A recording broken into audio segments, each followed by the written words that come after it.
ഇതാണ് ഏറ്റവും കൂടുതൽ വലുതാകുന്ന ഐറ്റമാണ്.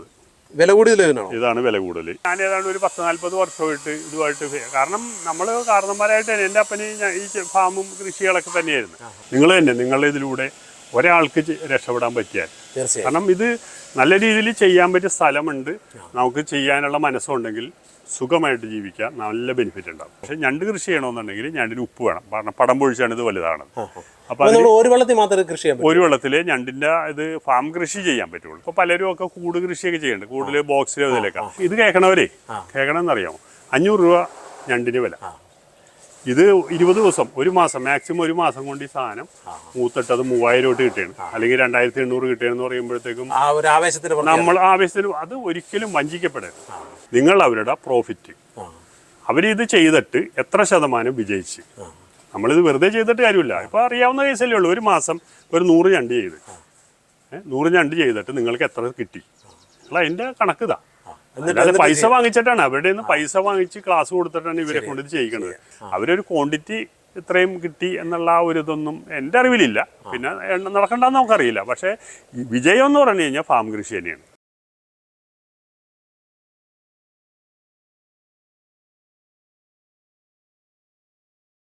ഹായ്, എൻ്റെ എല്ലാ പ്രിയ കൂട്ടുകാർക്കും മകരക്കൊയ്ത്തിൻ്റെ ഒരു പുതിയ ദിവസത്തിലേക്ക് വളരെ ഹൃദ്യമായ സ്വാഗതം. നമ്മുടെ ദിവസം ഇന്ന് ആരംഭിക്കുന്നത് കടമക്കുടിയിൽ നിന്നാണ്. കൊച്ചിയിൽ വന്നിരിക്കുകയാണ്. ഇവിടെ നിന്ന് അടിപൊളി ഒരു കർഷകനെ നമ്മൾ പരിചയപ്പെടുത്താൻ പോവാണ്. ഈ ചേട്ടായിയെക്കുറിച്ച് പറയുമ്പോൾ ശരിക്കും പറഞ്ഞാൽ കർഷകൻ എന്നതിനേക്കാൾ ഉപരി ഇദ്ദേഹം ടൂറിസം മേഖലയിൽ നല്ല രീതിയിൽ ഇവിടെ ഇപ്പോൾ ഒരുപാട് മാറ്റങ്ങൾ ഈ ഒരു മേഖലയായിട്ട് ബന്ധപ്പെടുത്തി ചെയ്തിട്ടുണ്ട്. അതുപോലെ തന്നെ ഇദ്ദേഹം ഞണ്ട് കൃഷി ചെയ്യുന്നുണ്ട് അല്ലേ? അതെ. ആ വിശേഷങ്ങളാണ് നമ്മൾ ഈ എപ്പിസോഡിലൂടെ പങ്കുവയ്ക്കാൻ പോകുന്നത്. അപ്പോൾ നമുക്കൊന്ന് പരിചയപ്പെടണ്ടേ? ഓക്കെ. പേരെങ്ങനെയാണ്? എൻ്റെ പേര് ജോൺ. ജോൺ. ഓക്കെ. ഇത് ഈ ഒരു സ്ഥലത്തെക്കുറിച്ച് ഒന്ന് പറഞ്ഞു.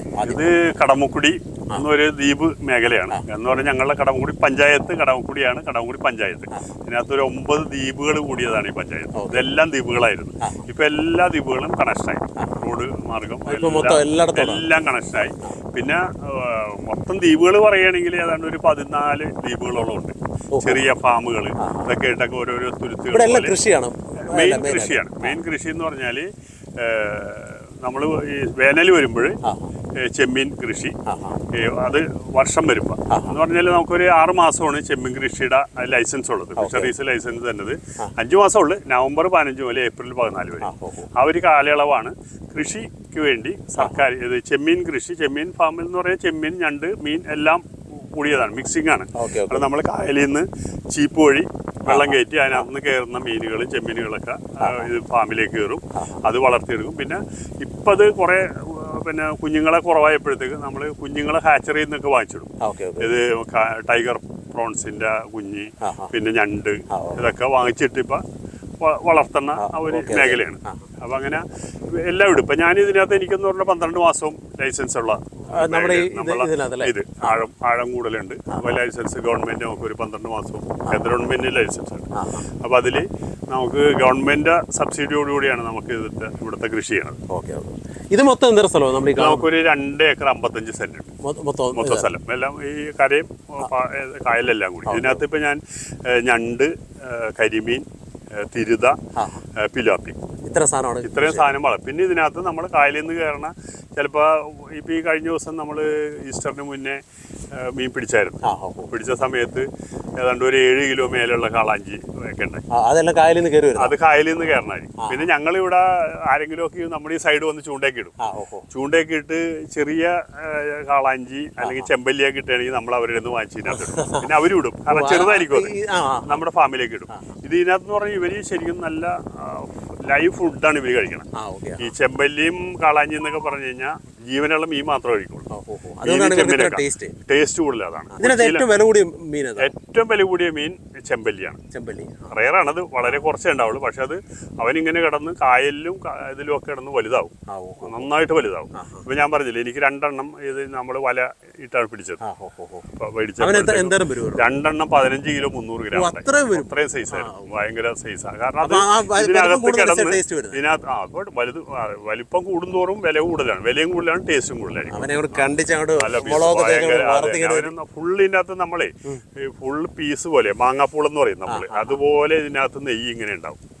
അതേസമയം ഈ മീൻ തന്നെ എല്ലായിടത്തും വളരും, വെള്ളത്തിൽ എല്ലായിടത്തും വളരും ഇത്. പക്ഷെ അത് നമ്മളിപ്പോൾ ഈ ചെമ്മീനൊന്നും ഇല്ലാത്തൊരു മേഖലയിലാണ് ചെല്ലണമെങ്കിൽ ഇവർക്ക് കഴിക്കാനായിട്ട് ഈ പായലൊക്കെ കിട്ടുള്ളൂ. ഇപ്പോൾ കരിമീനൊക്കെ നമ്മൾ കണ്ടിട്ടില്ലേ, കല്ലേലും കുറ്റിയിലൊക്കെ കൊത്തിയത്, ഇവൻ അത് ആ പായലാണ് കഴിക്കണത്.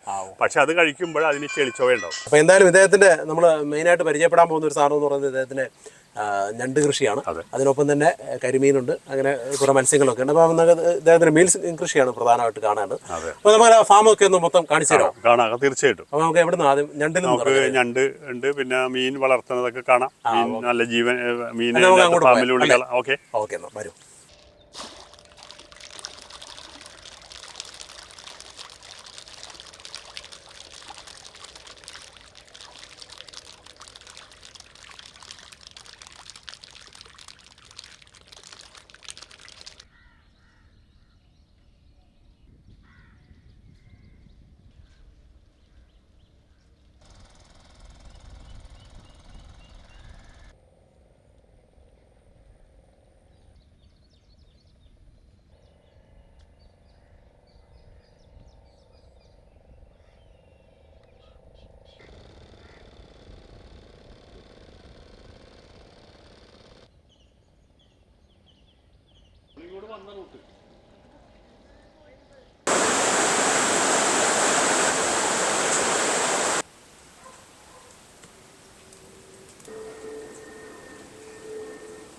ജോൺ ചേട്ടാ, നമ്മൾ ഈ ഒരു സ്ഥലത്താണോ ഈ ഞണ്ട് കൃഷി ചെയ്യുന്നത്? അതെ, ഞണ്ട് കൃഷി മീനും ഞണ്ടും ഒക്കെ ചെയ്യുന്നതാണ്.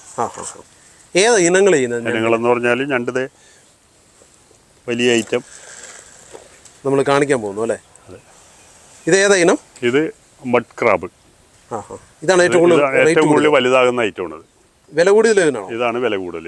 വില കൂടുതലെന്ന് പറഞ്ഞാൽ മഡ് ക്രാബിൻ്റെ 4 ഐറ്റം ഇട്ട് പോകുന്ന ഒന്ന് ഡബിൾ എക്സൽ, 1 കിലോ മേലെയുള്ളത്, പിന്നെ ഒരു 750 മേലെയുള്ളത് എക്സൽ പറയും, ഒരു 500 മേലെയുള്ളത് ബിഗ് എന്ന് പറയും, അതിൻ്റെ താഴെ 350 മേലെ മീഡിയം. അങ്ങനെ 4 ഐറ്റം ആയിട്ടാണ് ഇത് പോകുന്നത്. അതിൽ ഫീമെയിലും മെയിലും ഉണ്ടാവും. ഇത് മെയിൽ പീസാണ്. ഇത് മെയിലാണ്. അതെ, മെയിലിൻ്റെ എന്ന് പറഞ്ഞാൽ ഇതിൻ്റെ ഇതിന്റെ ഷേപ്പ് വ്യത്യാസമാണ്. അതുകൊണ്ട് ഇതിങ്ങനെ ഒരു പോയിന്റ് ആയിട്ടിരിക്കും. മെയിൽ ഞാൻ കാണിച്ചു തരാം. ഇത് മെയിലാണ്. ഇനി ഫീമെയിൽ വരെ കാണിച്ചു തരാം. ഇവനിങ്ങനെ നമ്മൾ ആക്രമിക്കും, ഇങ്ങനെ പിടിച്ചാ ഇങ്ങനെ ഇത് കുത്തും. ഇതുണ്ടല്ലേ ഇവന്റെ, കാരണം അവനെ കെട്ടിയിട്ടൊക്കെ അല്ലേ അവനെ. അപ്പൊ അവന് രക്ഷപ്പെടാനുള്ള ഒരു ഇതൊക്കെ നോക്കും. പിന്നെ നമ്മളെ കടിക്കണ ഭാഗമാണ് നമ്മളിങ്ങനെ കെട്ടി വള്ളി കൊണ്ട് കെട്ടി. വായ ഇതാണ് വായ. ഇതിൻ്റെ ഉള്ളില് കാലി വിടർന്നിരിക്കുമ്പോഴല്ല വായിച്ച് കടിക്കൂല. അത് അങ്ങനെ അതിന് വലിയ ഇതില്ല. ഇതാണ് കടിക്കുന്നത്. കണ്ണാണ് ഈ കാണുന്നത്.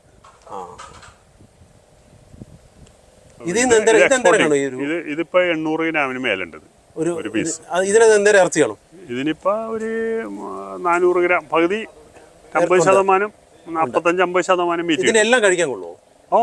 ഓട് കഴിക്കൂല, ബാക്കിയൊക്കെ കഴിക്കാം. ഓട് കഴിക്കണവരുണ്ട്. ഇതൊക്കെ നൈസായിട്ട് നന്നായിട്ട് കടിച്ച് കഴിക്കണവരുണ്ട്. ഇതൊക്കെ അതിനകത്ത് ഉള്ളിൽ എല്ലാത്തിലും മാംസം ഉണ്ടാവും. ഇതിൻ്റെ ഫീമെയിലിൻ്റെ ഇതിൻ്റെ ഇത് കണ്ട, ഇത് ഈ പൊത്ത എന്ന് പറയും. ഇത് ഇതിന് വലുതായിരിക്കും, ഓവൽ ഷേപ്പ് ആയിരിക്കും. വ്യത്യാസം അങ്ങനെയാണ് അറിയാം.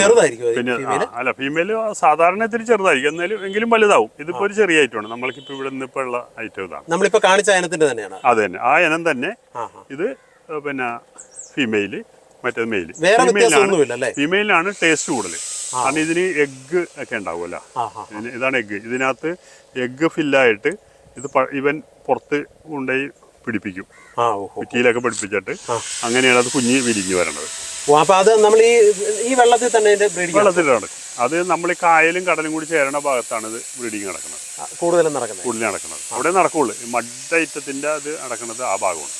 ഫീമെയിൽ കൂടുതൽ തായ്വാൻകാരാണ് കഴിക്കുന്നത്. ഏറ്റവും താല്പര്യം എന്ന് പറഞ്ഞാൽ നല്ല ടേസ്റ്റ് ആണിത്. ഭയങ്കര എഗ്ഗ് കൂടുതലായിരിക്കുള്ളൂ, അതിന് ടേസ്റ്റ് കൂടുതലായിരിക്കുള്ളൂ. അതിന് ശരിക്കും പറഞ്ഞാൽ മറ്റേ ആ വലിയ ഞണ്ടിന്റെ അതേ റേറ്റ് തന്നെ ഉണ്ടാവും അവിടെ കിട്ടും. ഇത് വേറെ ഇനമാണ്. ഇത് ലോക്കൽ സൈസ് റെഡ് ഐറ്റം എന്ന് പറയും. നമ്മുടെ ഇവിടെ സാധാരണ നാടനാണിത്.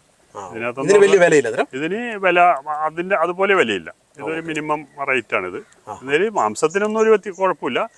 പിന്നെ മറ്റേന്ന് പറയുമ്പോഴത്തേക്കും വിദേശത്തേക്ക് കൂടുതൽ കയറി പോകുന്ന ഐറ്റമാണ്. ഇതും പോകും, പക്ഷെ അതിന് കൂടുതൽ റേറ്റ് കിട്ടും. നമുക്ക് വളർത്തിയാൽ നല്ലതാണോ? വളർത്തിയാൽ മറ്റേതാണ് കൂടുതൽ വളരും. ഇതിനൊക്കെ ഒരു ലിമിറ്റ്, ഒരു പരിധി വരെ വളരുള്ളൂ. മാക്സിമം ഒരു 800 ഗ്രാം വരെയൊക്കെ ഇത് വരുള്ളൂ. അതേസമയം മഡ് ഗ്രീൻ ഐറ്റം എന്ന് പറഞ്ഞു കഴിഞ്ഞാൽ ഒരു 3 കിലോ വരെയുള്ളതൊക്കെ ഇവിടെ വന്നിട്ടുണ്ട്. ഓ അത്രയും അത്രയും വലുതാവും. പിന്നെ അതൊക്കെ കായലേ ആവുള്ളൂ. അത് എത്ര നാളും ഉണ്ടാവും? അതിപ്പോൾ എന്ന് പറഞ്ഞാൽ എങ്ങനെ അപ്പോൾ അത് വർഷങ്ങൾ പിടിക്കും. അല്ലെങ്കിൽ ഒരു 4-5 മാസം കൊണ്ടൊക്കെ ഇത് ഒരു ചെറിയ പീസാണ്. ഇപ്പോൾ ഒരു 250-ൻ്റെ 300-ൻ്റെ പീസൊക്കെ ആണെങ്കിൽ 4-5 മാസം കൊണ്ടൊക്കെ അത് 800 1 കിലോ വരെയൊക്കെ ആവും. പിന്നെ അതിൻ്റെ നല്ല മേഖല, നല്ല ചെളിയൊക്കെ ഉള്ള മേഖല. ഇത് ചെളിയും കഴിക്കൂതേ, അതല്ല ഇതിനെ മഡെന്ന് പറയണം. ഇത് നല്ല ഇനം ചെളിയൊക്കെ കഴിക്കണതാണ്.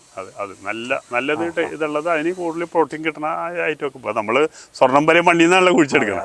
അപ്പോൾ എന്ന പോലെ തന്നെ ഇതിന് കഴിക്കാവുന്ന നല്ല ഫുഡ് കിട്ടും മണ്ണിൽ. പിന്നെ ഏറ്റവും കൂടുതൽ ഇത് കഴിക്കുന്നത് കക്കയാണ്.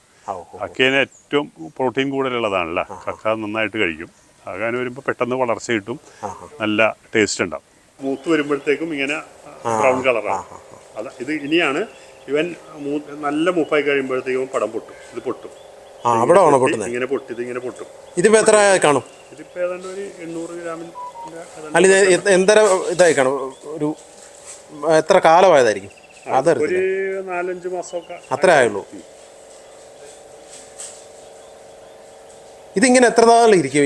ഇതൊരു 3-4 ദിവസമൊക്കെ ഇരുന്നു. വെള്ളത്തിലിട്ടില്ലേ? ഇല്ലില്ല, വെള്ളത്തിലിടാൻ പാടില്ല. വെള്ളത്തിലിട്ട് കഴിഞ്ഞാൽ വെള്ളം മോശമാവും. കാരണം ഇവന്റെ മോശം വെള്ളം അതിനകത്തേക്ക് തുപ്പി ഇവൻ കളയും. അപ്പൊ പിന്നെ ആ വെള്ളം കുടിച്ചു കഴിഞ്ഞാൽ ദോഷം. വെള്ളത്തെ അല്ലെങ്കിൽ ചുമ്മാ ഇങ്ങനെ വെറുതെ ചുമ്മാ ഒന്ന് ഇത്തിരി വെള്ളം തളിച്ചു കൊടുത്താൽ മതി. ഇതിപ്പോ എന്ന് പറഞ്ഞാൽ ഇന്നിപ്പോ ഇവിടെ നിന്ന് ഇന്ന് വൈകിട്ട് പിന്നെ ചെന്നൈക്ക് പോകും.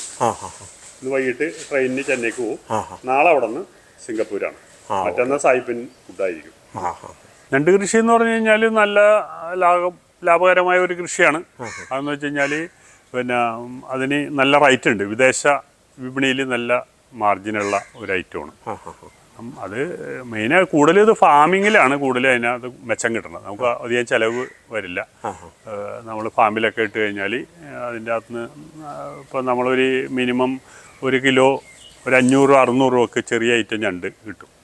അത് നമ്മൾ ഫാമിലിട്ട് കഴിഞ്ഞാൽ അത് ഒരു 4-5 മാസം കൊണ്ടൊക്കെ വളർന്ന് അതൊരു 1 കിലോ മേലൊക്കെ ആയിട്ട് വരും. അപ്പോൾ ഇതിപ്പോൾ ഒരു 5 എണ്ണം 1 കിലോ ഉണ്ടെങ്കിൽ പിന്നെ നമുക്ക് ഒരു 1 കിലോ മേലൊക്കെ ആയിക്കഴിഞ്ഞാൽ അതിനകത്ത് 2800 വരെയൊക്കെ അതിന് റേറ്റ് കിട്ടും 1 കിലോന്. അപ്പോൾ അതങ്ങനെ വരുമ്പോഴത്തേക്കും നന്നായിട്ട് കൃഷി, കാലാവസ്ഥയൊക്കെ നല്ലതാണ്. നല്ല പാടം നല്ല പാടമൊക്കെ ആണെങ്കിൽ നന്നായിട്ട് പിടിച്ചു കിട്ടും, നല്ല റേറ്റ് കിട്ടും. കാരണം ഈ വിദേശ വിപണി എന്ന് പറഞ്ഞാൽ നമ്മളുടെ ഇവിടുത്തെ കൊച്ചിയുടെ കാലാവസ്ഥ അനുസരിച്ച് നമ്മൾക്ക് അവിടെ ഈ വിദേശം കൂടുതൽ ഈ ചൈനീസ് ന്യൂ ഇയർ അങ്ങനെയുള്ള ഒരു ടൈമാണ് നമ്മളുടെ ഇവിടെ ഇതിൻ്റെ സീസൺ. എന്ന് പറഞ്ഞാൽ നമ്മുടെ ഇവിടെ നവംബർ മുതലാണ് ഇതിൻ്റെ ഇവിടെ കൃഷി സ്റ്റാർട്ട് ചെയ്യണത്. ചെമ്മീൻ, ഞണ്ട് ഇങ്ങനെയുള്ള സീ ഫുഡ് കൃഷികൾ സ്റ്റാർട്ട് ചെയ്യണ ആ ടൈമാണ്. വർഷത്തെന്ന് പറഞ്ഞാൽ മീനെ കൃഷി ചെയ്യാം. പക്ഷെ ഞണ്ട് കൃഷി ചെയ്യണമെന്നുണ്ടെങ്കിൽ ഞണ്ടിന് ഉപ്പ് വേണം. കാരണം പടം പൊഴിച്ചാണ് ഇത് വലുതാണത്. അപ്പൊ ഒരു വെള്ളത്തിൽ മാത്രമേ കൃഷി ചെയ്യാൻ പറ്റൂ. ഒരു വെള്ളത്തില് ഞണ്ടിന്റെ ഇത് ഫാം കൃഷി ചെയ്യാൻ പറ്റുള്ളൂ. കാരണം ശുദ്ധജലത്തിൽ എന്ന് പറഞ്ഞാൽ ഇതിന് പടം പൊഴിക്കണം. ഇത് പടം പൊഴിച്ചാണ് ഇത് വലുതാണത്. അപ്പൊ ഇത് പടം പൊഴിക്കണമെന്നുണ്ടെങ്കിൽ ഉപ്പ് വേണം, ഉപ്പിന്റെ അംശം വേണം. എങ്കിൽ മാത്രമേ ഇത് മൂത്ത് കഴിയുമ്പോഴത്തേക്കും അതിന്റെ പുറമോട് ദ്രവിച്ചിട്ട് ഇവനിങ്ങനെ അത് പൊട്ടി പുറത്തേക്ക് വരുമ്പോൾ അപ്പോൾ ഉള്ളിൽ അത് വേറൊരു ഇതായിട്ട് മാറും. പുറം ഓടങ്ങോട്ട് പോകും. അപ്പോൾ അത് വീണ്ടും വലുതാവും. അപ്പം എങ്ങനെ വന്നാലും ഒരു 10-30% ഇതിൻ്റെ അടുത്തൊക്കെ അടുത്ത സ്റ്റെപ്പ് വലുതാവും. ഇപ്പോൾ ഒരു 200-300 ഞണ്ടാണെങ്കിൽ ഒരു ട്രിപ്പ് പടം പൊഴിച്ച് കഴിഞ്ഞാൽ എങ്ങനെ ഒരു 500-ൻ്റെ അടുത്തൊക്കെ വരും. അപ്പോൾ അത് വീണ്ടും മൂത്ത് പടം പൊഴിക്കുകയാണെങ്കിൽ ഏതാണ്ട് അതിൻ്റെ ഒരു 30-40% വളർച്ച വീണ്ടും കിട്ടും.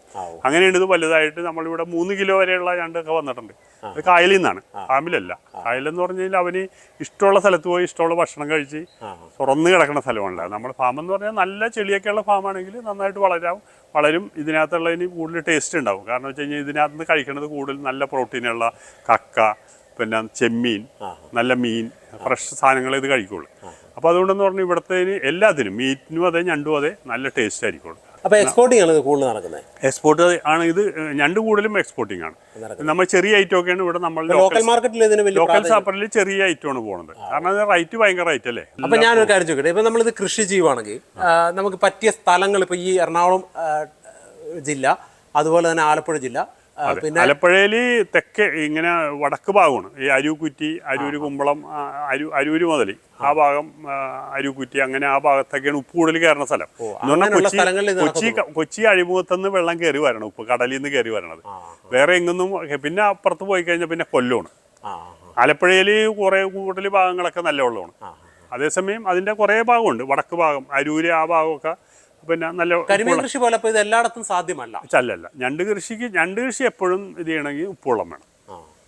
അതിങ്ങനെ പടം പൊഴിച്ച് വലുതാണ്. ഇപ്പം നമ്മൾക്കിപ്പോൾ എവിടെയെങ്കിലും കൊണ്ടുപോയി ഇപ്പം ഏതെങ്കിലും ഒരു തടാകത്തിലേക്ക് കൊണ്ടുപോയിട്ട് ഞണ്ടിനെ കൊണ്ടുപോയിട്ട് വളർത്തിയെടുക്കാം.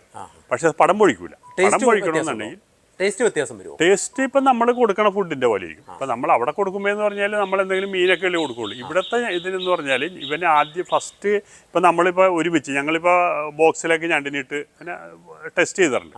ആ ബോക്സ് ഇട്ട് കഴിഞ്ഞ് കഴിഞ്ഞാൽ കക്കയും മീനും ഒക്കെ ഒരുമിച്ച് ഇട്ട് കൊടുത്തു കഴിഞ്ഞാൽ അവന് ആദ്യം കക്ക ഓടുടച്ച് കക്ക ആദ്യം കഴിക്കുള്ളൂ. കാരണം ഏറ്റവും കൂടുതൽ പ്രോട്ടീൻ. ഇപ്പം നമ്മളാണെങ്കിലും അതല്ലേ, നല്ല ഫുഡല്ലേ നമ്മൾ ആദ്യം കഴിക്കുള്ളൂ. നമ്മൾ കൂടുതൽ കഴിക്കണം, നല്ല ഫുഡ് കഴിക്കുള്ളൂ. പിന്നെ നമ്മൾ ഐറ്റമൊക്കെ ഉണ്ടെങ്കിൽ കഴിക്കുക. എന്ന പോലെ ആദ്യം അവരതേ പിന്നെ കഴിക്കണം പച്ചമീൻ കഴിക്കുള്ളൂ. പിന്നെ ചെമ്മീൻ ഫസ്റ്റ് കക്ക, പിന്നെ ചെമ്മീൻ, പിന്നെ മീൻ കഴിക്കുള്ളൂ. അപ്പോൾ ഇത് നല്ല ഫ്രഷ് ഇതാണ് കഴിക്കണം. ഇതെങ്ങനെ കൃഷി ചെയ്യുന്ന പറഞ്ഞുതരാം മൊത്തത്തിൽ? കൃഷി എന്ന് പറഞ്ഞാൽ നമ്മളിത് ഫാമിലാണ് കൃഷി ചെയ്യണം. നമ്മൾ ഇപ്പോൾ നമ്മളെ കായൽ ഉണ്ടല്ലോ, നമ്മളെ പബ്ലിക് ആയലിൽ നിന്ന് നമ്മൾ ഫാമിലേക്ക് ചീപ്പ് വെച്ചിട്ട് നമ്മൾ വെള്ളം കയറ്റി ഇറക്കുകയും ചെയ്യാം. ആ സമയത്ത് നമ്മൾ കടലിൽ നിന്ന് വരണ ചെമ്മീൻ ആണ് നമ്മൾ ഇതിനകത്തേക്ക് ചെറിയ ചെമ്മീനെ കയറും. ചെറുത് കയറി ഇതിനകത്ത് കിടന്ന് വലുതാവും. അപ്പോൾ ഞാനിപ്പോൾ ഇതിനകത്ത് നിന്ന് ചെമ്മീൻ പിടിക്കാറില്ല.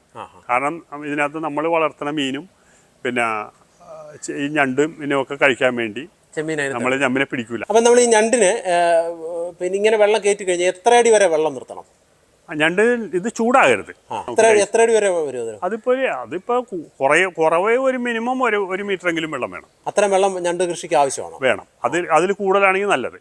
അപ്പൊ ഇവൻ അടിയിലോട്ടാണ് നിൽക്കുന്നത്? ഏറ്റവും താഴ്ത്തി നിൽക്കുള്ളൂ. താഴ്ത്തെന്ന് പറഞ്ഞാൽ ഇവൻ ഇപ്പൊ വരത്തേയില്ല. മേലെ എന്ന് പറഞ്ഞാൽ അവൻ തീറ്റ എടുക്കാനൊക്കെ വരും. എടുക്കാൻ വരും, അവൻ യാത്രയൊക്കെ ചെയ്യും. അതിനകത്ത് കിടന്ന് അവന് സർവ് ചെയ്തു. അതുകൊണ്ടാണ് നമ്മൾ ഇപ്പോൾ പലരും ഒക്കെ കൂട് കൃഷിയൊക്കെ ചെയ്യുന്നുണ്ട്, കൂടുതൽ ബോക്സിലോ ഇതിലൊക്കെ. എന്ന് പറഞ്ഞാൽ അതൊക്കെ എന്താ ഈ കെമിക്കലൊക്കെ ഇട്ട് വെള്ളം ശുദ്ധി ചെയ്ത് ഒക്കെയാണ് ചെയ്യണത്. അതൊക്കെ എന്ന് പറഞ്ഞാൽ എനിക്കിവിടെ ഒരുപടി പിള്ളേരൊക്കെ വരാറുണ്ട് അതിൻ്റെ ക്ലാസ്സൊക്കെ അറ്റൻഡ് ചെയ്തിട്ട് നമ്മളെക്കുറിച്ച് അഭിപ്രായം. പക്ഷേ നമ്മളതേ പലരും ക്ലാസ് കൊടുക്കേണ്ടത് ചെയ്യണ്ടെങ്കിലും നല്ലൊരു വിജയം കണ്ടതായിട്ടൊന്നും ആരും ഇന്നേ വരെ റിപ്പോർട്ടില്ല. അതായത് അതിനൊരു ഗ്രോത്ത് ഇല്ല അങ്ങനെ കൃഷിയിലൊന്നും. ആ കാരണം വെച്ചാൽ ഇത് ശരിക്കും പറഞ്ഞു കഴിഞ്ഞാൽ ഇത് മഡെന്ന് പറയണത്, ഞണ്ടിനെ മഡെന്ന് പറയണം, മഡ് ക്രാബ്. ഇത് ശരിക്കും പറഞ്ഞാൽ ചെളി കഴിക്കും. ചെളിയിൽ വളരുന്ന പറഞ്ഞാൽ അവനിപ്പോൾ പടം പൊഴിക്കാനിരിക്കണം എന്ന് പറഞ്ഞാൽ ചെളി തിരഞ്ഞിട്ട് അതിനകത്താണ് അവൻ ഇരിക്കണത്. അപ്പോൾ ഇവൻ പടം പൊഴിച്ച് ഉപ്പിൻ്റെ ഇതുകൊണ്ട് പുറമോട് ചത്ത് കഴിയുമ്പോഴത്തേക്ക് ഇപ്പം നമ്മളെ തൊലി തന്നെ, പാമ്പ് തൊലി പടം പൊഴിച്ചല്ലേ ഇത് ചെയ്യണത്, പടം പൊഴിക്കും. എന്ന പോലെ തന്നെ നമ്മളെ തൊലിയൊക്കെ പോകും, നമ്മളറിയണില്ല. എന്ന പോലെ ഇവൻ പടം പൊഴിച്ചിട്ട് ഉപ്പ് വരുമ്പോഴത്തേക്കും പെട്ടെന്ന് ദ്രവിച്ച് അങ്ങോട്ട് പോകും. അപ്പോൾ ഈ ഉള്ളിലിരിക്കണവൻ അത് പടം പൊഴിച്ച് ഇവൻ അവിടെ നിന്ന് അവന് ഇഴഞ്ഞ് നടക്കാവുന്ന പ്രായമാകുമ്പോഴേ അവൻ ആ കുഴിയിൽ നിന്ന് ഇറങ്ങി വരുള്ളൂ. അതുവരെയും കണ്ണ് മാത്രം പുറത്ത് വെച്ചുകൊണ്ട് അവൻ ചെളിയിൽ ഇങ്ങനെ തിരഞ്ഞു. അപ്പം നല്ല ചെളിയായിരിക്കണം, കട്ടി ചെളിയായിരിക്കണം. അതേസമയം ഇങ്ങനെ ഇങ്ങനെ ലൂസായിട്ടുള്ള ഇതൊക്കെ ആണെങ്കിൽ അത് കലങ്ങി വരുമ്പോഴത്തേക്ക് ഇവന് ബുദ്ധിമുട്ടുണ്ടാക്കും. അപ്പോൾ അത് ഇവന് വെള്ളവും കുടിക്കണമല്ല, കലക്ക വെള്ളമാണെങ്കിൽ അത്. അപ്പം നല്ല ഫാമിൽ നല്ല കട്ടിയുള്ള ചെളിയാണെങ്കിൽ ഇതിൻ്റെ വളർച്ച കൂടും, നമുക്ക് കൂടുതൽ പ്രൊഡക്ഷൻ കിട്ടും, നല്ല ബെനിഫിറ്റ് കിട്ടും. അതാണ് ഞണ്ടിൻ്റെ പ്രത്യേകത എന്ന് പറഞ്ഞാൽ എന്നും ഫാം കൃഷിയിലാണ് കൂടുതൽ വിജയിക്കുന്നത്. അത് കായലിലാണെങ്കിലും അതെ, കായലിൽ അവർക്ക് പറ്റിയ സ്ഥലത്തെ അവർ പോയി ഇരിക്കുള്ളൂ. അപ്പോൾ ഈ പടുതാക്കുളങ്ങളോ അല്ലെങ്കിൽ കേജുകളിലോ അതൊന്നും ഇന്നേ വരെ ഇപ്പം എൻ്റെ ഇത്രയും കാലയളവിൽ ഞാൻ ഏതാണ്ട് ഒരു 10-40 വർഷമായിട്ട് ഇതുമായിട്ട്, കാരണം നമ്മൾ കാരണന്മാരായിട്ട് എൻ്റെ അപ്പന് ഈ ഫാമും കൃഷികളൊക്കെ തന്നെയായിരുന്നു. ഇതൊക്കെ നമ്മൾ ചെറുതിലേ മുതൽ വന്നിട്ട് ഇത്രയും കാലം ഉണ്ടായിട്ടും ഇപ്പം ഇവിടെ ഒരുപടി ആൾ ക്ലാസ്സൊക്കെ കൊടുക്കുന്നുണ്ട്. പക്ഷേ ഒരാളും നല്ലൊരു ഗ്രോത്ത്, നല്ലൊരു വളർച്ചയുള്ളതായിട്ട് റിപ്പോർട്ടില്ല. അവർ ഫാമിൽ ചെല്ലുമ്പോൾ ക്ലാസ് കൊടുക്കേണ്ടത് അത് കാണിക്കുന്നുണ്ട്. പക്ഷേ അവരൊരു ക്വാണ്ടിറ്റി ഇത്രയും കിട്ടി എന്നുള്ള ആ ഒരു ഇതൊന്നും എൻ്റെ അറിവിലില്ല. പിന്നെ നടക്കണ്ടെന്ന് നമുക്കറിയില്ല. പക്ഷേ വിജയം എന്ന് പറഞ്ഞു കഴിഞ്ഞാൽ ഫാം കൃഷി തന്നെയാണ്. ഫാമിലും കായലിലും ഉള്ള ഞണ്ടിനെ പോലെ വളർച്ചയും അതിൻ്റെ പിന്നെ ടേസ്റ്റും വേറെ എങ്ങനെയായാലും കിട്ടൂല. ഇതിനെ വളർത്തുമ്പോൾ ശരിക്കും പറഞ്ഞു കഴിഞ്ഞാൽ ഇങ്ങനത്തെ ഫുഡൊന്നും ആവശ്യമില്ല. ശരിക്കും ഫുഡ് നമ്മൾ ഇതിന് ഇപ്പോൾ ഫാമിൽ നമ്മൾ അഡീഷണൽ ഫുഡ് കൊടുക്കണമെന്ന് അറിയാമോ? മീൻ ഇതൊക്കെ കൊടുക്കണമെന്ന് വെച്ച് കഴിഞ്ഞാൽ അവന് ആവശ്യത്തിന് നമ്മൾ കൂടുതൽ ഇടേണ്ടത് ഇതിൽ. ഇപ്പം സാധാരണ കയറി കിടക്കണതല്ല, നമ്മൾ അഡീഷണൽ ഞണ്ട് ഇടേണ്. അപ്പം നമ്മൾക്ക് അവന് ആവശ്യമുള്ള ഫുഡ് കൊടുക്കണം. അവന് ഒരു ക്വാണ്ടിറ്റി ഉണ്ടല്ലോ, ഇത്ര ഒരു ഞണ്ട് കഴിക്കണം. അപ്പം നമ്മൾ അതിന് മീൻ, നല്ല പച്ചമീൻ, വില കുറഞ്ഞത് ചാള എന്ന് പറഞ്ഞാൽ നല്ല പ്രോട്ടീനുള്ളതല്ലേ, ചാള, നന്ദൻ, അങ്ങനെയൊക്കെ എന്ന് പറഞ്ഞാൽ നല്ല പ്രോട്ടീനുള്ള ഫുഡ് ഇവനിത് കഴിച്ചോളൂ. ഫുഡ് ഇട്ട് കൊടുത്തു കഴിഞ്ഞാൽ ഇവർ തമ്മിൽ തീറ്റയ്ക്ക് വേണ്ടി കഴി പിടിക്കാതിരിക്കാൻ വേണ്ടി നമ്മൾ ഒറ്റയായിട്ട് ഇട്ട് കൊടുക്കുള്ളൂ. ഒന്നിച്ചിട്ട് കഴിഞ്ഞാൽ ഇവരെല്ലാവരും കൂടി വന്നു കഴിഞ്ഞാൽ ഇവനിത് തീറ്റയ്ക്ക് വേണ്ടി കടി പിടിച്ച് ചിലപ്പോൾ കാലൊക്കെ അടിച്ച് കളയും. അങ്ങനെയൊക്കെ സംഭവിക്കും. അതുകൊണ്ട് നമ്മൾ ഒറ്റയായിട്ട് ഇട്ട് കൊടുക്കുള്ളൂ. അപ്പോൾ അവന് ആവശ്യമുള്ള തീറ്റ വളർന്ന് കിട്ടി. പിന്നെ പോരാത്തത് ഇവന് ഈ ചെളിയിൽ നിന്നുള്ളത് കിട്ടും. പിന്നെ ഇതിനകത്ത് ഫ്രഷ് ആയിട്ടുള്ള മീനെ കിട്ടിക്കഴിഞ്ഞാൽ പിടിച്ചാൽ വിടൂല. അവനും ഇതിനകത്ത് നിന്ന് ഇപ്പം നമ്മളിപ്പോൾ ഇതിനകത്ത് ഞാൻ മീനും ഉണ്ട്. ഞണ്ട് പറഞ്ഞാൽ അവൻ മീൻ തിന്നാലും നമുക്ക് പ്രശ്നമില്ല. അങ്ങനെ പിടിച്ച് തിന്നു പിന്നെ തീർച്ചയായിട്ടും കരിമീനൊക്കെ പിടിച്ചു തിന്നു. അത് ചെറുതൊക്കെ ആണെങ്കിൽ അവൻ്റെ കസ്റ്റഡി കിട്ടിക്കഴിഞ്ഞാൽ അവൻ ഇപ്പം കണ്ടില്ലേ ഒരു 4 ചെറിയ കാലി ഒരു വലിയ കാലി ഇവനിങ്ങനെ അതിനകത്ത് ഒതുക്കി കഴിഞ്ഞാൽ പിന്നെ അവൻ പോകില്ല. പിന്നെ അവൻ പിടിച്ച് കാലയെ പിടിച്ചു കഴിഞ്ഞാൽ അവൻ ചത്ത് കടിക്കണ ഇതിൽ പിടിച്ചു കഴിഞ്ഞാൽ അവൻ ജീവൻ പോയി. പിന്നെ അവനത് ഫുള്ളടിക്കും. അപ്പം എന്ന് പറഞ്ഞാൽ ഫ്രഷ് സാധനമല്ല കഴിക്കണത്. അപ്പം അതിനപ്പോൾ വളർച്ച കൂടുതൽ അങ്ങനെയുള്ളതാകുമ്പോൾ കൂടുതൽ നടക്കും. പിന്നെ എന്നാ തീറ്റ കൊടുക്കുന്നത്? പിന്നെ നമ്മളിപ്പോൾ വേറെ അങ്ങനെ ഇതൊന്നും മീനെ കിട്ടാതെ വരുന്ന ഒരു സമയമുണ്ടല്ലോ, നമ്മൾ ഈ കടലിൽ മീൻപിടുത്തം നിരോധനം അങ്ങനെയൊക്കെ വരുമ്പോഴത്തേക്കെന്ന് പറഞ്ഞാൽ ചില ടൈമിന് അപ്പം പതുക്കെ വാട്ടിയിട്ട് അപ്പം നല്ല പ്രോട്ടീനുകളാണല്ലോ. അപ്പോൾ അതിൻ്റെ കപ്പ കൊടുക്കുമ്പോൾ എന്ന് പറഞ്ഞാൽ വേസ്റ്റും വരില്ല. ഇതൊരു പ്രത്യേകം എന്ന് പറഞ്ഞാൽ ഫാമിലി ഇതിനകത്ത് ഏത് ഫുഡ് കൊടുത്താലും അങ്ങനെ തോന്നിയൊന്നും കൊടുക്കാൻ പറ്റില്ല. തലയൊക്കെ കൂടുതൽ വലിയ കട്ടിയുള്ള തലയൊക്കെയുള്ള സാധനം വേസ്റ്റ് വന്നു കഴിഞ്ഞാൽ നമ്മളെ ഫാമിന് വെള്ളം കംപ്ലൈൻ്റ് ആവും. അപ്പോൾ ഈ കപ്പ കൊടുത്താലുള്ള ഗുണമെന്ന് വെച്ച് കഴിഞ്ഞാൽ പൊടിയൊക്കെ ഉള്ളതെന്ന് പറഞ്ഞാൽ മീനൊക്കെ തിന്നോളൂ. ഇവൻ വലിയ പീസ് നിന്ന് അതിനകത്ത് ഇത്തിരി പൊടിയൊക്കെ വീണ് കഴിഞ്ഞാൽ മീൻ തിന്നു. പിന്നെ ഇതിൻ്റെ കാഷ്ടവും മീൻ കഴിക്കും. അപ്പോൾ ഇത് കൂട്ടുകൃഷിയാകുമ്പോൾ എന്ന് പറഞ്ഞാൽ ഇതിനകത്ത് കാര്യമായിട്ട് നമ്മുടെ ഫാമിലി ഇത് വരണില്ല, വേസ്റ്റ് ഒന്നും വരണില്ല. നല്ല ഫ്രഷായിട്ട് എപ്പോഴും ഫാം നിൽക്കും. പിന്നെ നമ്മൾ വെള്ളം കയറ്റി ഇറക്കണമുണ്ട്, കായലിൽ നിന്ന് ചീപ്പ് വഴി വെള്ളം കയറ്റി ഇറക്കണമുണ്ടെന്ന് പറഞ്ഞാൽ ഇതിനകത്തുള്ള കുറേ വേസ്റ്റൊക്കെ അങ്ങനെ വെള്ളത്തിൽ കൂടി പോകും. വിടുമ്പോൾ നമ്മൾ ചീപ്പ് നെറ്റ് ഇട്ടിട്ടാണ് നമ്മൾ വെള്ളം വിടുകയുള്ളൂ. ഇങ്ങോട്ട് കയറ്റുമ്പോൾ നമ്മുടെ മീൻ പോകാതിരിക്കാൻ വേണ്ടി നമ്മളൊരു വല സെറ്റ് ചെയ്യും. അപ്പോൾ അത് മീൻ കയറി പോകില്ല. മീൻ എപ്പോഴും എതിരെ പോവുള്ളൂ. നമ്മൾ കായലിൽ നിന്ന് വെള്ളം കയറുന്ന സമയത്ത് ഇവന് എതിരെ കയറി പോകാതിരിക്കാൻ വേണ്ടി ഞങ്ങൾ മൂട് തുറന്നിട്ട് എൻ്റെ ബ്ലോക്ക് ചെയ്യാതെ വല നീട്ടിയിടും. അപ്പം എന്ന് പറഞ്ഞാൽ ഇവനിൻ്റെ സൈഡിൽ നിന്ന് കയറി പോകില്ല. എന്നാൽ പുറത്തുനിന്ന് വരണ സാധനമൊക്കെ ഉള്ളിലേക്ക് കയറി പോകും. ചെമ്മീനും ചെറിയ മീനുകളൊക്കെ ആണെങ്കിൽ അവന് ഉള്ളിലേക്ക് കയറി പോകും. ഇത് ഒരു സെന്റിൽ എത്ര വരെ നമുക്ക് ചെയ്യാൻ പറ്റും? നമ്മളിപ്പോൾ ഒരു സെന്റിലൊക്കെ എന്ന് പറഞ്ഞാൽ നമുക്കൊരു 50 കിലോ ഞണ്ടൊക്കെ സൂപ്പറായിട്ട് ഇടാം. അന്നേരം എത്ര എണ്ണം വരും? അപ്പോൾ എന്ന് പറഞ്ഞാൽ 14, 20, ഒരു 200 ഞണ്ടുണ്ടാവുമല്ലോ. അതൊക്കെ സൂപ്പറായിട്ട് ഇടാം. അപ്പോൾ അതിൻ്റെ കുഞ്ഞുങ്ങൾ നമ്മൾ കായലിൽ നിന്ന് പിടിക്കുന്നവരുടെ ചെറിയ ഷെഡുകളുണ്ട്, കളക്ഷൻ സെന്റർ ഓരോ മേഖലയിലുണ്ട്. ഇപ്പോൾ വൈപ്പിലെന്ന് പറഞ്ഞാൽ ഒത്തിരി ഷെഡുകളുണ്ട്. നമ്മളിപ്പോൾ എല്ലാം കൂടി എടുക്കും. വലിയ ഞണ്ടും ചെറിയ ഞണ്ടും എല്ലാം എടുക്കും. ചെറിയ ഐറ്റം ഒക്കെ എന്ന് പറഞ്ഞാൽ മാർക്കറ്റിൽ സെയിലുള്ളതൊക്കെ അവിടെ പോകും. എക്സ്പോർട്ടിങ് ഉണ്ട്, അത് അങ്ങനെ പോകും. ഇപ്പോൾ ഈ കുഞ്ഞുങ്ങൾ വളർത്താവുന്ന കുഞ്ഞുങ്ങളെ അത് ഈ ഫാമുകാർക്ക് കൊടുക്കും. അങ്ങനെയാണ് അത്. പിന്നെ ഇതിപ്പോൾ ഗവൺമെന്റ് കുഞ്ഞുങ്ങളെ കൊടുക്കുന്നുണ്ടോ? അത് നമ്മൾ കൊടുക്കും. നമ്മള് കളക്ഷൻ ഉണ്ട് നമുക്ക്. അതിപ്പോ ഒരു ഓരോ ടൈമിനനുസരിച്ചുള്ള വിലയാണ്. പിന്നെ ഒരു ഫിക്സഡ് റേറ്റ് അല്ല, സീസൺ അനുസരിച്ചും വലിപ്പം അനുസരിച്ചും റേറ്റിന് വ്യത്യാസം വരും. ഇത് 1 കിലോ ആണ് എത്ര സമയം എടുക്കും? 1 കിലോ എന്ന് പറഞ്ഞാൽ ഒരു 4 മാസമൊക്കെ. 4 മാസം കൊണ്ട് 1 കിലോ എത്തും. നല്ല അത് മെയിൻ ഇതാണ്, നമ്മള് നല്ല ചെളിയായിരിക്കണം, നല്ല ഏരിയ. കാരണം കായലൊക്കെ എന്ന് പറഞ്ഞാൽ ഇപ്പൊ ഞണ്ടെന്ന് പറഞ്ഞില്ലേ, അവന് ഇഷ്ടമുള്ള സ്ഥലത്തേ അവൻ താവളം അടിക്കുള്ളൂ. അപ്പൊ നമ്മളാണെങ്കിലും ഇതൊക്കെ തന്നെ, വ്യത്യാസമൊന്നും ഇല്ലെന്നേ. നമ്മളിപ്പോ നല്ല ഉറച്ച സ്ഥലത്തല്ലേ വീട് വെക്കുള്ളൂ, നമ്മൾ ചതുപ്പിക്കൊണ്ടേ വീട് വെക്കോ എന്ന പോലെ തന്നെ അവനും നല്ല താമസിക്കാൻ പറ്റിയ സ്ഥലത്തെ അവൻ പോയി തെരഞ്ഞവിടെ ഇരിക്കുള്ളൂ. അവൻ രോഗങ്ങളുണ്ടോ അതിന്? ഉണ്ടാവും. രോഗങ്ങളൊക്കെ വളരെ അപൂർവമുള്ളൂ. അങ്ങനെ ഒന്നും ചെയ്യാറില്ല. ഇതിനെ വളർത്തുമ്പോൾ മീൻ കൃഷിയെ കഴിഞ്ഞും ചെലവ് കുറവാണ്. മറ്റുള്ളതിലുമൊക്കെ ചിലവ് കുറവാണ്, ബെനിഫിറ്റ് കൂടുതലല്ലേ. ഇതൊക്കെ ഞാനിപ്പം മീൻ കൃഷിയൊക്കെ ചെയ്യണമെന്ന് പറഞ്ഞാൽ വലിയ ലാഭമൊന്നും പ്രതീക്ഷയല്ല. നമ്മൾക്ക് ഇപ്പോൾ ടൂറിസ്റ്റുകൾ വരാനുണ്ട്. അല്ല, ഞാൻ ചോദിച്ചത് ഇപ്പൊ വരാലിനെ ചെയ്യുന്ന ഒത്തിരി പേര് അങ്ങനെ കൃഷി ചെയ്യുന്നുണ്ട്. അത് തീറ്റയിൽ ഭയങ്കര കോസ്റ്റ് ആണല്ലോ. അത് വരണ്ട് കോസ്റ്റ് ഇല്ലല്ലോ. ഇതെന്ന് പറഞ്ഞാൽ ഒരു പരിധി വരെ നമ്മളുടെ പൈസ മുടക്കാതെ ഇതിൽ നിന്ന് കിട്ടും. ഇതിൽ നിന്ന് തന്നെ കായൽ നമ്മുടെ ഫാമിൽ നിന്ന് തന്നെ ഇത് വരണത് നമുക്ക് ഇതിൽ നിന്ന് കിട്ടും. ഇപ്പൊ അവർക്ക് കഴിക്കാൻ ഒരു നല്ലൊരു ക്വാണ്ടിറ്റി കിട്ടും. പിന്നെ പോരാളികളുള്ളത് മാത്രം നമ്മൾ കൊടുത്താൽ മതി. പിന്നെ അതിൻ്റെ ഒരു വ്യത്യാസം എന്ന് വെച്ച് കഴിഞ്ഞാൽ മറ്റേതിലും കൂടുതൽ ചിലവ് നമ്മൾ ഈ ഇതിന് വരും. ഫാമിന് ലീസ് എടുത്ത് അതിൻ്റെ മെയിൻ്റനൻസ്, തന്നെ ബണ്ട് ശരിയാക്കൽ, ചീപ്പിൻ്റെ വർക്ക്, ആ കാര്യങ്ങൾ അത് നോക്കാൻ ഒരാൾ വേണം. മറ്റേത് അങ്ങനെയല്ല. മറ്റേതെന്ന് പറഞ്ഞു കഴിഞ്ഞാൽ അതിന് ആ സമയത്ത് മെഡിസിൻ അടിക്കുക അല്ലെങ്കിൽ ഫുഡ് കൊടുത്ത് കഴിഞ്ഞ് കഴിഞ്ഞാൽ പിന്നെ അവന് വേറെ ഒരു പണിയുമില്ല. ഇതല്ല, ഇത് കാലാവസ്ഥ അനുസരിച്ച് വെള്ളം കയറ്റി ഇറക്കുകയും ചെയ്യണം. പിന്നെ അതിന് സ്ഥിരം ആൾ വേണം, സ്ഥിരം ഒരാൾ ശമ്പളക്കാരൻ വേണം. ഇതിന് വിളവെടുപ്പെന്ന് പറഞ്ഞാൽ നമ്മളിപ്പോൾ ഞാൻ വിളവെടുക്കണം എന്ന് പറഞ്ഞാൽ നമുക്ക് ഏറ്റവും നല്ല റേറ്റ് കിട്ടുന്ന സമയം. പിന്നെ നമുക്കിവിടെ ഇവിടെ ഉപയോഗിക്കാനായിട്ട് കൂടുതൽ ക്വാണ്ടിറ്റി വേണം. കാരണം നമ്മളിപ്പോൾ ഒരാളെ വിളിച്ച് ഇതിനത് പിടിക്കണമെന്നുണ്ടെങ്കിൽ ഒരു 1500 രൂപയെങ്കിലും മിനിമം കൊടുക്കണം. അപ്പോൾ അതിനനുസരിച്ചുള്ള ക്വാണ്ടിറ്റി ആവശ്യമുണ്ടെങ്കിൽ നമ്മൾ ഇതിൽ നിന്ന് പിടിക്കുള്ളൂ. അങ്ങനെ നമ്മൾ ഞണ്ട് കൃഷിയുമായി ബന്ധപ്പെട്ട കുറേ വിവരങ്ങൾ, കുറേ അറിവുകൾ നമുക്ക് ഈ എപ്പിസോഡിലൂടെ പങ്കുവയ്ക്കാൻ കഴിഞ്ഞിട്ടുണ്ട്. Thank you ജോണേട്ടാ.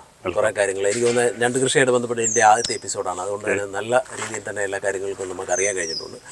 നമുക്കിപ്പോൾ ഇതിനകത്തൊരു എന്താണെന്ന് വെച്ചാൽ ഞാനോർത്ത് ഏത് വെള്ളത്തിൽ ഇത് വളർത്താം എന്നെനിക്കൊരു ധാരണയുണ്ടായിരുന്നു. അതെന്തായാലും അതൊരു തെറ്റിദ്ധാരണയായിരുന്നു ഇപ്പോൾ എന്ന് എനിക്കിപ്പോൾ തോന്നുന്നു. പലരും ഇപ്പോൾ അങ്ങനെ പറഞ്ഞ് ഞണ്ട് കൃഷി പലതരത്തിൽ ചെയ്യുന്നുണ്ടല്ലേ?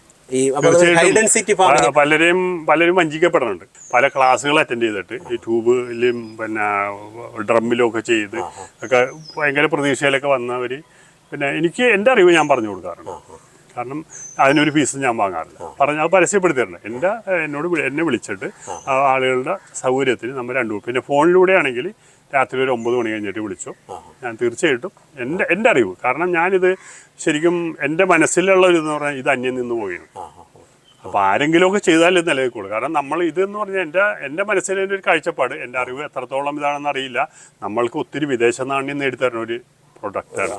അപ്പോൾ എന്നെ സംബന്ധിച്ച് പറഞ്ഞാൽ വയസ്സ് 70 ആകാൻ പോകണം. പക്ഷേ എങ്കിലും എനിക്ക് ഇന്നും ഞാൻ നല്ല രീതിയിൽ ജോലി ചെയ്ത് ഇത് നിലനിർത്തിക്കൊണ്ട് പോകാനായിട്ട് പല രീതിയിലുള്ള നമ്മുടെ അധ്വാനമുണ്ട്. ഇപ്പോൾ നമ്മളിപ്പോൾ പണിക്കാരെ നിർത്തിയാലും അവരുടെ കൂടെ നിന്നാലേ നമുക്ക് അവരെ അത് കൃത്യമായിട്ട് ചെയ്തൊക്കെ പോകാൻ പറ്റുള്ളൂ. അപ്പോൾ ഞാൻ ഇതിൽ നിന്ന് വളർന്ന ആളാണ്. നല്ല ബെനിഫിറ്റ് ഉണ്ടായിരുന്നു എനിക്ക്. നമ്മളെ ഈ പ്രളയവും ഞണ്ടുകൃഷിയിലൂടെ തന്നെയാണ് നല്ല പ്രോഫിറ്റ് എനിക്ക് കിട്ടിയായിരുന്നു. ഫാമിലിനകത്ത് ഞണ്ട് കൃഷിയൊക്കെ എന്ന് പറഞ്ഞാൽ ആദ്യ കാലഘട്ടം ഞാൻ 2003 ഇത് വാങ്ങിയത്. അതിന് മുന്നേ തന്നെ എൻ്റെ ഫാദറിന് ഇത് തന്നെയായിരുന്നു, ചെമ്മിക്കെട്ടും ഇതൊക്കെ. ഈ രീതിയിലല്ല അന്നെന്ന് പറഞ്ഞു കഴിഞ്ഞാൽ ഒത്തിരി കടലിൽ നിന്ന് കയറി വന്ന് ഫാമിലൊക്കെ ഒത്തിരി വളർച്ച ഉണ്ടാവില്ല. നമ്മൾക്ക് ഇങ്ങനെ ഞങ്ങളൊരു പഴഞ്ചൊല്ലുണ്ട്, നിർത്താൻ പറ്റാത്ത അത്രയും മെറ്റീരിയൽ കിട്ടി നമ്മൾ അതിനെ ഇത് ചെയ്തിട്ടുണ്ട്. പണ്ടൊക്കെ എന്ന് പറഞ്ഞാൽ ഇതൊക്കെ ഈ ചെറിയ ചെമ്മീനൊക്കെ പുഴുങ്ങി പരിപ്പാക്കിയാണ് നമ്മൾ ഇത് അന്ന് വിപണനം നടന്നിരുന്നത്. ഇന്നിപ്പോൾ പീൽ ചെയ്ത് മീറ്റൊക്കെ ആയിട്ട് പോകണം. പിന്നെ ഇവിടെ ലോക്കൽ ഉണക്കലും ചെറിയ മീനൊക്കെ. പക്ഷെ അന്നൊക്കെ എന്ന് പറഞ്ഞാൽ ഭയങ്കര അധ്വാനവും. നമ്മൾ പരമ്പരാഗതമായിട്ട് നമുക്ക് കിട്ടിയേക്കണ അറിവ് മറ്റുള്ളവർക്ക് ആരെങ്കിലും താല്പര്യമുള്ളവർ ചെയ്യണതിൽ സന്തോഷമുള്ളൂ. അതിന് ഞാൻ ഒരു ബെനിഫിറ്റ് ഉദ്ദേശിക്കണില്ല. നിങ്ങൾ തന്നെ നിങ്ങളുടെ ഇതിലൂടെ ഒരാൾക്ക് രക്ഷപ്പെടാൻ പറ്റിയാൽ, കാരണം ഇത് നല്ല രീതിയിൽ ചെയ്യാൻ പറ്റിയ സ്ഥലമുണ്ട്, നമുക്ക് ചെയ്യാനുള്ള മനസ്സുണ്ടെങ്കിൽ സുഖമായിട്ട് ജീവിക്കാൻ നല്ല ബെനിഫിറ്റ് ഉണ്ടാവും. പക്ഷെ അതിനുള്ള സൗകര്യങ്ങൾ കിട്ടണം. പ്രത്യേകം ശ്രദ്ധിക്കേണ്ട ഒരു കാര്യം എന്താണെന്ന് വെച്ചാൽ നമ്മളിതുപോലെ ടാങ്കുകളിലോ പടുതാക്കുളങ്ങളിലോ ഹൈഡ്രോപോണിക്സിലോ മറ്റേ ഇതിലോ ഒന്നും ചെയ്യാൻ പറ്റും ചെയ്യരുതെന്ന് ഞാൻ പറയൂല. കാരണം അതിനെക്കുറിച്ച് അത് ബോധ്യപ്പെടണം. നിങ്ങൾക്ക് ഞാൻ ഇവിടെ വന്ന് എന്നോട് ഒരുപടി പിള്ളേർ വന്നു ചോദിച്ചു, ഒരുപടി പിള്ളേർ ഫോണിലൂടെ ഇവിടെ വന്നൊക്കെ എന്നോട് ചോദിക്കുക. ഞാൻ പറയണത് നിങ്ങൾ അവരുടെ പ്രോഫിറ്റ്, അവരിത് ചെയ്തിട്ട് എത്ര ശതമാനം വിജയിച്ച്. നമ്മളിത് വെറുതെ ചെയ്തിട്ട് കാര്യമില്ല. ഇപ്പോൾ അറിയാവുന്ന കേസല്ലേ ഉള്ളൂ. ഒരു മാസം ഒരു 100 ഞണ്ട് ചെയ്ത് 100 ഞണ്ട് ചെയ്തിട്ട് നിങ്ങൾക്ക് എത്ര കിട്ടി, അതിൻ്റെ കണക്കിതാ. അല്ലാതെ പൈസ വാങ്ങിച്ചിട്ടാണ്, അവരുടെ നിന്ന് പൈസ വാങ്ങിച്ച് ക്ലാസ് കൊടുത്തിട്ടാണ് ഇവരെ കൊണ്ട് ഇത് ചെയ്യിക്കുന്നത്. ഞാൻ പറഞ്ഞു ഒരു കാരണവശാലും നിങ്ങൾ അങ്ങനെ ഇത് എന്തെങ്കിലും കേട്ടുകൊണ്ട് ചെയ്യരുത്. നിങ്ങൾ അവരുടെ ആ ക്ലാസ് തന്നെ അവരിത് ചെയ്യണവരാണല്ലോ, അവരുടെ വ്യക്തമായ ഒരു കാഴ്ചപ്പാട് നിങ്ങളിൽ ഉണ്ടാകണം. എൻ്റെ അറിവനുസരിച്ചല്ലേ എനിക്ക് പറയാൻ പറ്റുള്ളൂ. നിങ്ങളത് ഒരു മാസം എന്താ നിങ്ങൾ അതിനകത്ത് മുടക്ക് മുതൽ നിങ്ങൾക്ക് എന്ത് ചിലവുണ്ട്, അത് കഴിഞ്ഞിട്ട് എത്ര നിങ്ങൾക്ക് ഇത് കിട്ടി. നമുക്കിപ്പോൾ ഇതൊരു വിപണനം നടത്തുമ്പോൾ എന്ന് പറഞ്ഞാൽ നമ്മൾക്ക് അതിന് ചിലവും പലവും നമുക്ക് കണക്കറിയാലോ. അപ്പം അത് നിങ്ങൾ കറക്റ്റ് അറിയാൻ പറഞ്ഞു. പക്ഷേ പിന്നീടൊക്കെ അറിയണത് പലരും ഒക്കെ എണ്ണത്തിന് മാത്രമൊക്കെ അതും ഇതൊക്കെ ചെയ്ത് വെച്ചുകൊണ്ട് ആളുകളെ പറഞ്ഞ് ഇത് ചെയ്ത്. കാരണം ഇപ്പം ഇത് കേൾക്കണമെന്നറിയാമോ, 500 രൂപ ഞണ്ടിന് വില. ഇത് 20 ദിവസം, ഒരു മാസം, മാക്സിമം ഒരു മാസം കൊണ്ട് ഈ സാധനം മൂത്തിട്ട് അത് 3000 രൂപ കിട്ടുകയാണ്, അല്ലെങ്കിൽ 2800 കിട്ടുകയെന്ന് പറയുമ്പോഴത്തേക്കും നമ്മൾ ആവേശത്തിന് അത് ഒരിക്കലും വഞ്ചിക്കപ്പെടരുത്. അതുകൊണ്ടാണ് ഞാൻ എത്ര ആൾ വന്നാലും എന്നോട് പലരും പറഞ്ഞു ക്ലാസ് വെക്കാം ഇതിനോട്, ചാനലുകാർ തന്നെ ഞങ്ങൾ വിട്ടുതരാം. ഞാൻ പറഞ്ഞു 1 രൂപ പോലും എനിക്ക് വേണം. കാരണം ഞാൻ പണിയെടുക്കേണ്ട, എനിക്ക് എൻ്റെ ഇപ്പോൾ എനിക്കില്ലേ ഫിഷറീസിൻ്റെ പെൻഷൻ തരാൻ വേണ്ടി എന്നെ ഫിഷറീസിൽ നിന്ന് അവിടെ നിന്ന് ഇങ്ങോട്ട് വിളിക്കണം. ഞാൻ വാങ്ങിച്ചിട്ടില്ല ഇന്നവരെ. കാരണം എനിക്ക് ദൈവാരോഗ്യം തന്നാണ് നമ്മൾ പണിയെടുക്കുക. കാരണം നമ്മൾക്ക് എനിക്ക് 1500 1000 കിട്ടുന്നത് അത് അർഹതപ്പെട്ടവന് വേറെ ഉണ്ട്, അവന് കൊടുക്കട്ടെ. ഞാൻ എൻ്റെ മനസ്സാണ് ഞാൻ പറയണത്. ഞാൻ ഇന്നുവരെ ആരോടും പറഞ്ഞിട്ടില്ല ഈ കേസ്. കാരണം അത് എൻ്റെ ഒരു പോളിസി. എന്നെ അപ്പൻ പഠിപ്പിക്കുന്നത് നമ്മൾ അധ്വാനിച്ച് ജീവിക്കും. നമ്മളൊരു കർഷകൻ എന്ന് പറഞ്ഞാൽ നാടിൻ്റെ നട്ടെല്ലാണ്. അധ്വാനിച്ച് നമ്മൾ ഉൽപ്പാദിപ്പിച്ച് അത് 10 പേര് കഴിക്കാനൊരിട വന്നാൽ അത് വലിയൊരു കാര്യമാണ്. അപ്പോൾ പരിചയപ്പെടാൻ സാധിച്ചതിലും വളരെ സന്തോഷം. തീർച്ചയായും ഒരുപാട് യാത്ര ചെയ്ത് ഞാനിവിടെ വരികയും ചേട്ടായിയെ പരിചയപ്പെടുകയും ഒക്കെ ചെയ്തതിൽ വലിയ സന്തോഷം. ഞാൻ ഒരു കാര്യം കൂടെ പറഞ്ഞുകൊണ്ട് നമുക്ക് ഇത് അവസാനിപ്പിക്കാം. ചേട്ടായിക്ക് ഇതുപോലെ തന്നെ ഈ ചെമ്മീൻ്റെയും അതുപോലെ തന്നെ നമ്മുടെ ഞണ്ടിൻ്റെയും ഇതുണ്ടല്ലോ എക്സ്പോർട്ടിങ് ഇടപാടുണ്ട്. നമ്മൾ എക്സ്പോർട്ടിങ് കമ്പനിക്ക് സപ്ലൈ ചെയ്യണം. അത് മകനാണ് ചെയ്യുന്നത്. ഇതിന്റെ പേരെന്താണ്? ജോൺസ് ഹാവൻ അല്ലേ? ഓക്കെ. അപ്പോൾ അവിടേക്ക് വരുമ്പോൾ, അതായത് ഹെവൻ അല്ല ഹാവൻ. ഓക്കെ. അവിടേക്ക് വരുന്ന ഒരു ഫീലുണ്ട് രാവിലെ ഇങ്ങോട്ട് വരുമ്പോൾ. അത് നമുക്ക് പൂർണ്ണമായിട്ട് മനസ്സിലാകുന്ന ഒരു സംഗതിയാണ്. ഒരു കായലിന്റെ തീരമാണ്. അതിനൊപ്പം തന്നെ ഇവിടെ അദ്ദേഹത്തിന് പെരിയാറിന്റെ കൈവഴി വന്ന് വേമ്പനാട് കായലിൽ തീരണ ഏരിയയാണ്. അപ്പോൾ ആ ഒരു ഫീല് മൊത്തം കിട്ടുന്ന ഒരു സ്ഥലമാണ്. അങ്ങനെയാണോ നമ്മൾ ടൂറിസം തുടങ്ങുന്നത്? അത് തന്നെ. അപ്പോൾ ഈ ഒരു റിസോർട്ട് തുടങ്ങിയിട്ട് എത്ര നാളായി? ഒരു 3 വർഷത്തിന്റെ അടുത്തായുള്ളൂ. അടുത്ത ഡിസംബർ വരുമ്പോഴേ 3 വർഷമാവും. അന്നേരം നല്ല ഗസ്റ്റ് ഉണ്ട് ഇപ്പോൾ? ഓ, നന്നായിട്ട് നല്ല ഇത് കാണാൻ വേണ്ടി ആളുകൾ വരുന്നു. കാണാൻ വരുന്നുണ്ട്. നല്ല ഫുഡ് നമ്മളിവിടെ ഫ്രഷ് ഫുഡ് സീ ഫുഡൊക്കെ എന്ന് പറഞ്ഞാൽ സീ ഫുഡ് എന്ന് പറഞ്ഞാൽ ഐസ് ഇല്ലാതെ ചെയ്യുള്ളൂ. ഐസ് ഇല്ലാതെ കരിമീൻ, കാളാഞ്ചി, ചെമ്പല്ലി, തിരുത. അത് നമ്മുടെ ഫാമിനൊപ്പം തന്നെ നമ്മൾ ടൂറിസം കൂടി ഇത് ചെയ്ത് പോകണം. അപ്പോൾ എല്ലാവർക്കും എപ്പിസോഡ് വളരെയധികം ഇഷ്ടപ്പെട്ടു എന്ന് വിശ്വസിക്കുന്നു. ഞാൻ ഇദ്ദേഹത്തിൻ്റെ നമ്പർ ഇതിനകത്ത് ആഡ് ചെയ്യുന്നുണ്ട്. ആഗ്രഹമുള്ളവർ, താല്പര്യമുള്ളവർ അദ്ദേഹത്തെ വിളിക്കുക. അതിനൊപ്പം തന്നെ ഇവിടെ വന്ന് കറങ്ങണോ, ഞാനത് പറയുന്നത്, ഇവിടെ വന്ന് കാണണോ, നിങ്ങൾ തീർച്ചയായും സമയം കിട്ടുമ്പോൾ ഫാമിലിയൊക്കെ ആയിട്ട് ഇറങ്ങണം. അതിനുള്ള ഒരു സംവിധാനം ഉണ്ട് ഇവിടെ. ബോട്ടിങ്ങിനൊക്കെ ഉള്ള സംവിധാനമുണ്ട്. അടിപൊളി പ്ലേസാണ്. ഇങ്ങോട്ടുള്ള യാത്ര അടിപൊളിയാണ്. ചേട്ടായുടെ അടുത്ത് വന്നു കഴിഞ്ഞാൽ നല്ല ഭക്ഷണം കഴിക്കാം അല്ലേ? അങ്ങനെ എല്ലാ കാര്യങ്ങളും ഉണ്ട്. അപ്പോൾ എല്ലാവർക്കും ഈ എപ്പിസോഡ് വളരെയധികം ഇഷ്ടപ്പെട്ടു എന്ന് വിശ്വസിക്കുന്നു. വീണ്ടും നല്ലൊരു കർഷകനുമായി കാണുന്നവരെ ജോബി മണി സൈനിക ഫ്രം മകര. വെൽക്കം.